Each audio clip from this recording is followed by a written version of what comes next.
c'est pour mon peuple que j'écris. Oui, c'est pour ce peuple qu'on tue. Tu veux faire quelque chose pour mon peuple, toi aussi? Là, tu n'as pas de choix, parce que sans toi, rien de ce que je fais ne suffit. Oui, c'est pour ce peuple qui prie, pour ce peuple je maigris.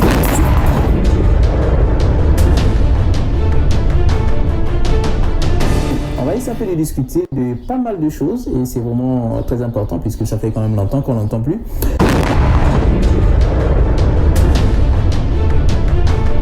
Depuis l'arrivée du coronavirus, ici en Amérique du Nord, bon, les choses se sont... En fait, il y a eu une petite pause au niveau de la politique. On ne vous voit plus, on ne vous entend plus, surtout vous. Et donc, j'aimerais savoir un peu, puisque depuis les élections présidentielles du 21 mars 2021 au Congo, vous êtes devenu silencieux. On ne sait pas pourquoi. Et on ne vous entend plus. Est-ce que vous pouvez nous dire un peu le pourquoi ou bien, voilà, pouvez-vous nous dire un peu plus?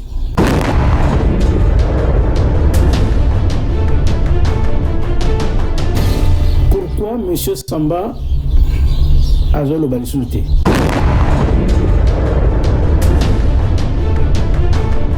Et maintenant, nous sommes contents que dans le pôle Mindo qui a le sous-souté, conflit est le sous-souté, raison pour laquelle M. Odjilan, on a dit que Sosten Samba peut n'a pas Covid-19 oyo, a joué le sous-souté. Mais pendant ces élections présidentielles, il y a 2021, vous avez soutenu le candidat Parfait Kolela, le défunt Parfait Kolela, paix à son âme.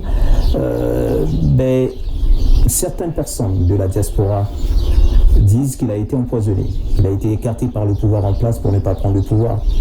Et moi, j'aimerais bien savoir quelle est votre position par rapport à cette situation, puisque vous avez aussi été l'un des... En fait, vous l'avez soutenu pendant cette élection. Est-ce que la version de l'empoisonnement par le pouvoir en place, c'est ce que vous partagez comme version, ou bien vous avez une autre version des faits?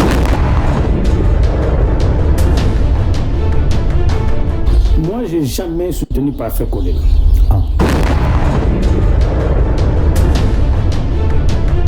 Mais en aucun moment, j'ai eu des accords avec Guy-Brice Parfait Kolela.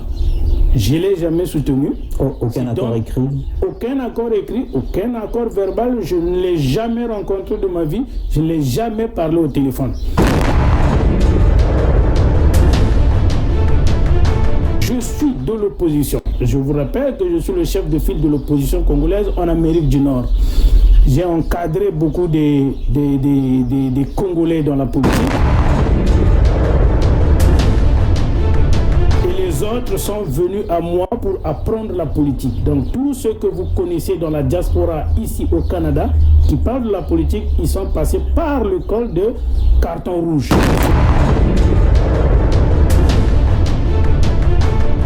Il y a un groupe d'individus ethno-tribal que nous ont rejoints. Mbiki de Nanitelamium avait dit ici, paix à son âme, Sosten, le Kolangana Keboy, Bakoluko Mindon. Que les gens disent qu'il a été empoisonné, libre à eux. Mais est-ce que j'ai pas des informations là-dessus? Est-ce que vous avez des preuves sur la version du coronavirus, des preuves médicales? C'est officiel. Quand je vois la diaspora, certains membres de la diaspora, parce que c'est pas tout le monde, qui disent qu'il a été empoisonné sans preuve, je trouve ça ridicule.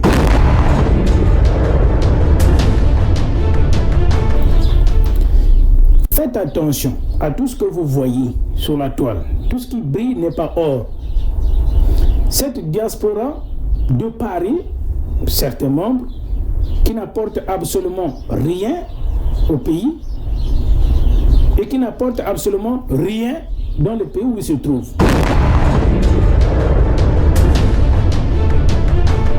Les Congolais n'ont pas besoin de ce tralala que nous, tous na Facebook, sur la toile tous les jours.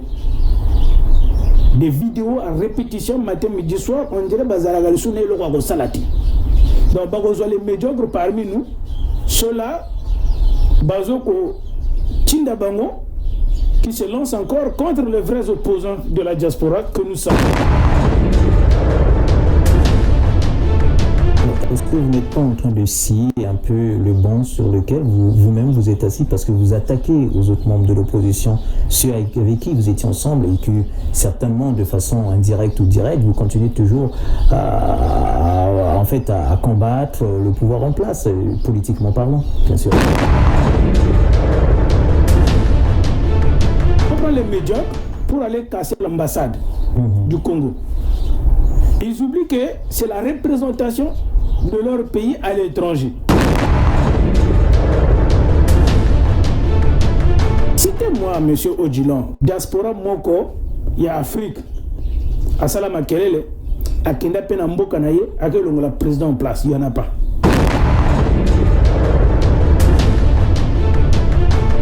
Est-ce que malobana ezate yo moko bozobeta ndoki to lisasi na mitu na bino moko parce que bato pouvoir na mboka tango bakoyo kango bakoloba mais voilà eux là-bas ils sont déjà divisés mais comment voulez-vous que les gens qui sont divisés viennent prendre le pouvoir ou bien qu'on fasse des concessions à ces gens qui n'arrivent pas déjà à s'entendre entre eux? Le Canada vient de faire recours à la planche à billets. Il a frappé 400 milliards de dollars pour faire face à la crise. Non. Les États-Unis, pareil. C'est des mesures d'urgence. La Grèce est en récession. Oui. Donc le Congo ne peut pas faire exception. Travaillons plutôt et réfléchissons comment est-ce que nous pouvions faire face à la crise actuelle. Comment nous pouvons donner à manger à notre population. Oui. Ça ne veut pas dire que quand tu es à l'opposition, tu ne peux pas donner des idées pour que le pays aille en avant. Est-ce que c'est une main tendue à Denis Christel Sassou que vous êtes en train de faire? Si c'est pour aider les Congolais, pour l'intérêt de la population, oui. Je veux le faire. Ça ne veut pas dire que quand tu es à l'opposition, tu ne peux pas donner des idées pour l'avancement de ton pays. On vous comprend mieux aujourd'hui, donc vous avez changement de stratégie. Vous comprenez?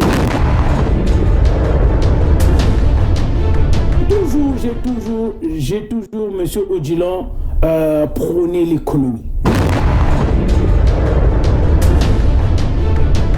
Aujourd'hui, si le Congo devenait autosuffisant alimentairement, nous pouvons nourrir aussi Kinshasa qui est à côté, qui compte à peu près 12 millions d'habitants. C'est un grand marché. La France est en partie responsable à ce qui nous arrive, nous, au Congo et en Afrique. Je salue les démarches parce que je suis beaucoup monsieur le ministre Christel Denis Sassou Nguesso. Je suis beaucoup dans ces mouvements et c'est aussi dans ses prérogatives. Je dis chapeau, mais c'est pas encore ça. On peut faire beaucoup mieux que ça. Nous encourageons ça. J'ai dit que nous sommes prêts à travailler ou à donner nos idées.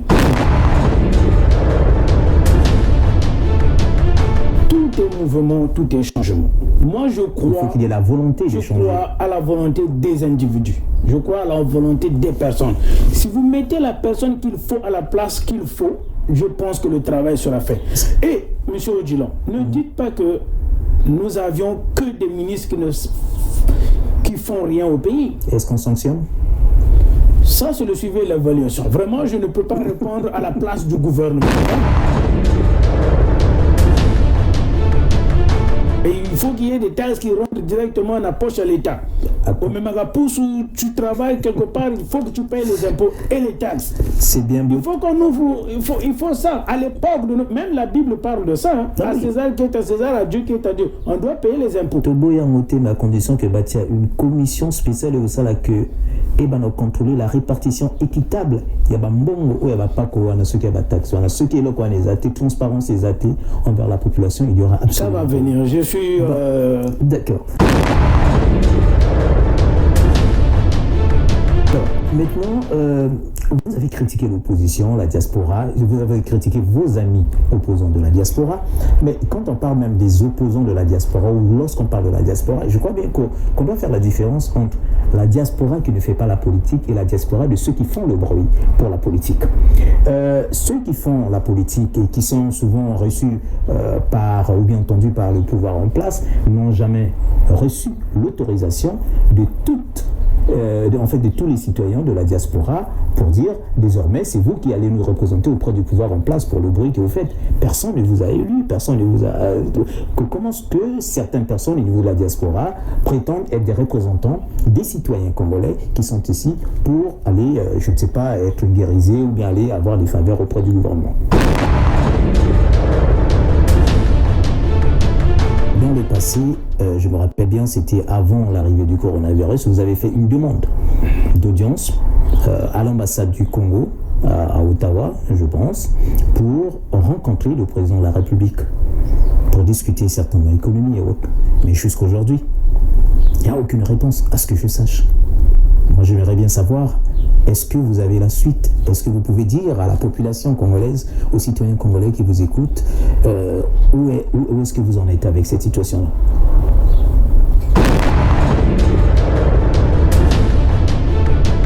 Et à ce que je sache, jusqu'à date, nous n'avions pas encore reçu un refus. Nous n'avions pas encore reçu une réponse. Et nous attendons. Nous avions fait notre part et nous attendons.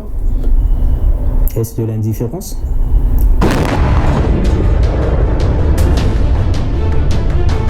Une dernière question concernant vos amis opposants, ceux qui ont créé l'Union, en fait l'État du Sud Congo. En fait, c'est un projet pour la création de l'Union Sud Congo. Je fais la différence entre le Sud Congo et le Sud Congo.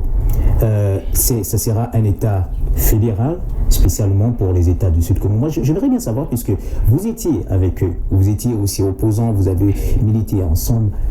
Quel est votre avis? Parce qu'on ne vous entend pas parler sur ce projet-là. Il y a des gens qui ont signé des pétitions, qui continuent à signer la pétition, compte tenu de certaines contradictions entre le pouvoir en place, la conservation du pouvoir, la non-répartition équitable des pouvoirs auprès de toute la population, et tous certains qui se sentent complètement lésés par le pouvoir en place, et certains ont décidé donc de mettre en place ce genre de projet. Et moi, je ne sais pas, je vous ai jamais entendu parler de ça. Quelle est votre idée? Qu'est-ce que vous en pensez pour ce projet-là?